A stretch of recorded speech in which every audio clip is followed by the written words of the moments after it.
20 seconds. That's how long I've been standing here silent. And according to WHO's predictions for the year 2020, in that time, someone somewhere has died by suicide. And the next person might be your child. In 2017, the WHO declared adolescent suicide a global public health crisis.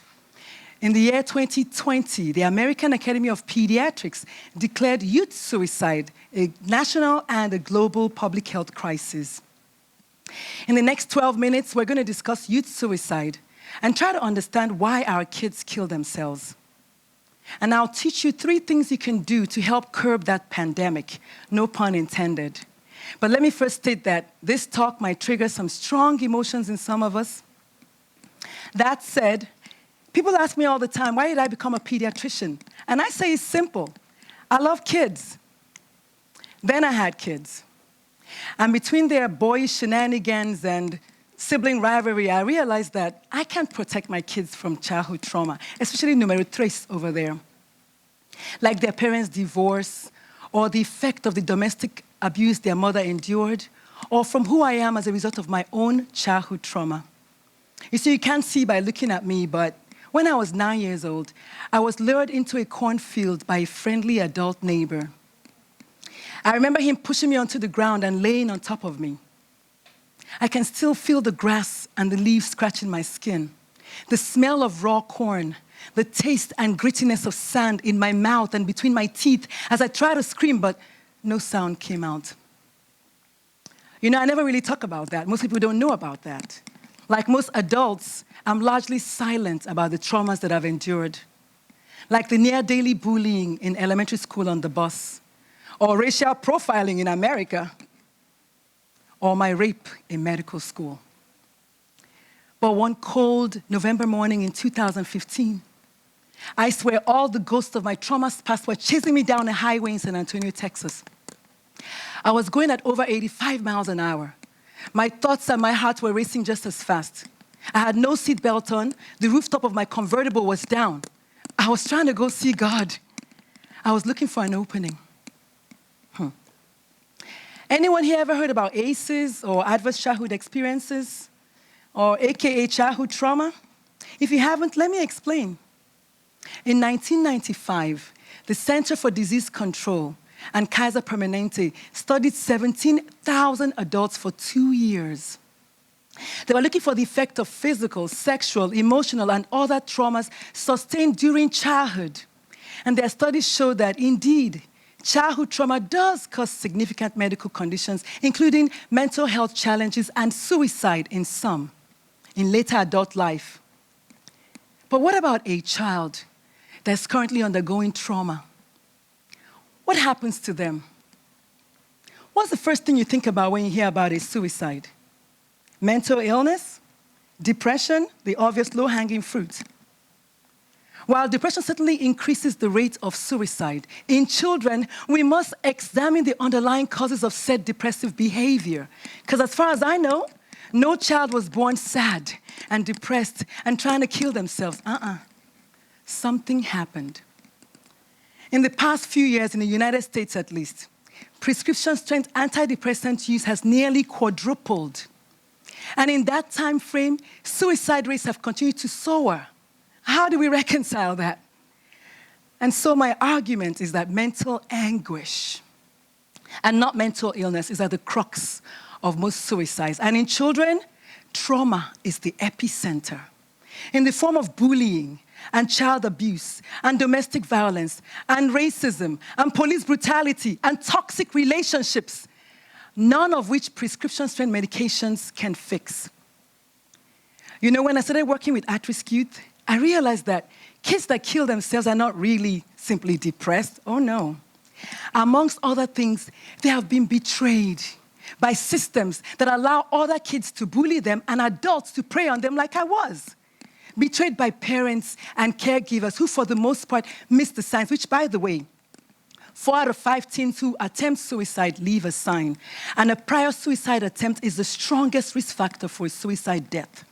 Did you know that suicide is second only to accidents as the leading cause of death for kids aged 10 through 34, or that African American kids aged 5 through 12 are twice as likely as their white counterparts to die by suicide, or that LGBTQ youth, particularly trans youth and indigenous youth across the globe, all have a high rate of suicide attempt?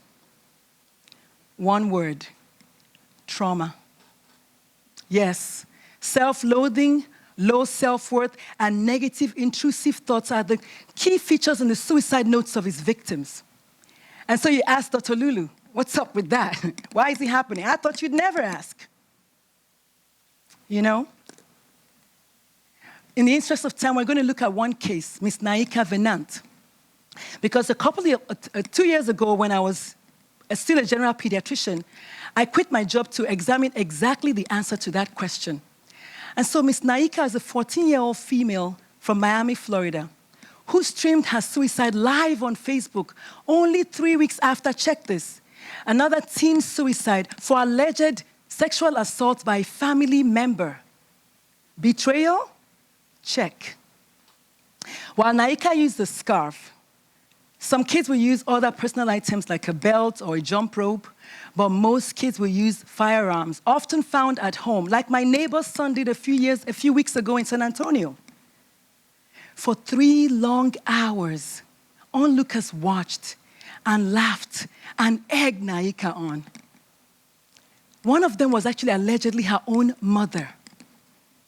The Miami Herald described her death as a lonely death. In their write-up, they questioned if Naika felt invisible most of her life. After all, she endured countless episodes of physical, sexual, emotional, and other traumas while in a system that at one point placed her in up to 16 different foster homes in the space of only 8 months.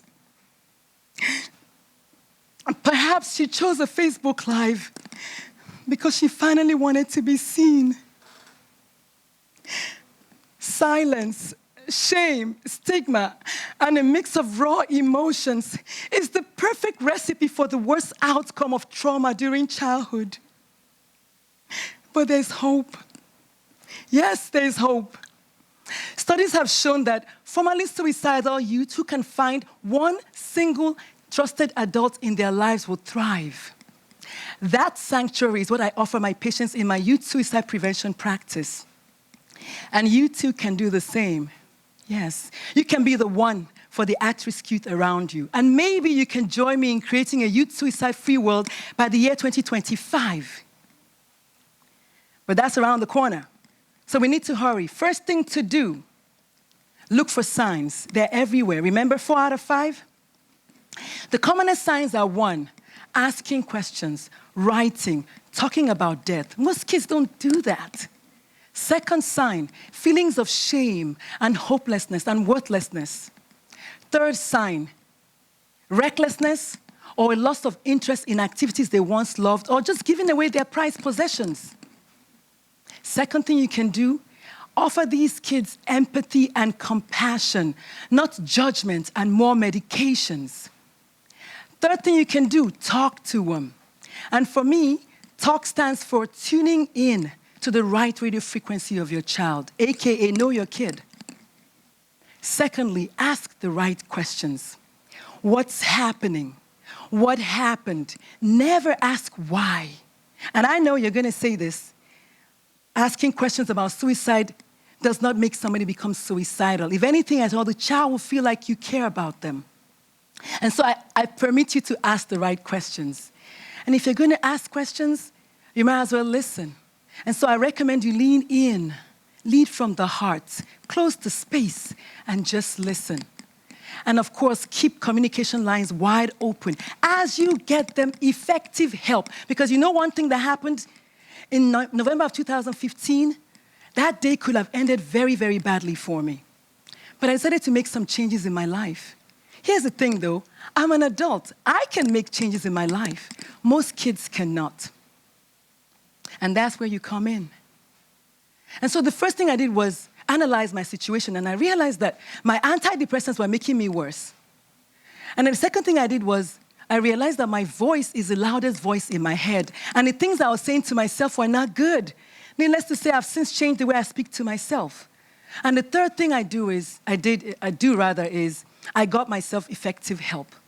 And by the help and support and love of my family members and friends, and numero tres, even if we have to carry him along, I can proudly say that I am so thriving, like my friend D. Lamar would say. And I do the exact same thing for my patients. The first thing we do is analyze their thoughts, their traumas. Yes, we literally name them one by one. And the second thing we do is uncover their triggers. And let me tell you something about triggers. They're usually within 100 to 200 square feet from where the child is standing. And so you, my friend, might be a trigger. And the third thing we do is help them control the negative thoughts in their head by teaching them how to acknowledge the thoughts, analyze the thoughts for veracity, and then act based on the analysis. And knock on wood, my patients today are all so thriving. And so do me a huge favor. Next time you hear about suicide in a child, I want you to think of 3 words: trauma, trauma, trauma. Always look for underlying factors. Always ask the right questions. Avoid jumping to a diagnosis of mental illness or giving medications, because you know what? If a child is being serially raped by her uncle or being cyberbullied by their friends, they're not mentally ill. They are being traumatized. And so in ending, I'm going to give you my original quote. A suicide attempt is never a cry for attention. It is always a cry for help. And so I'm going to ask you to please rise and join me in observing 20 more seconds of silence in honor of these people we keep losing every single day to suicide, beginning now.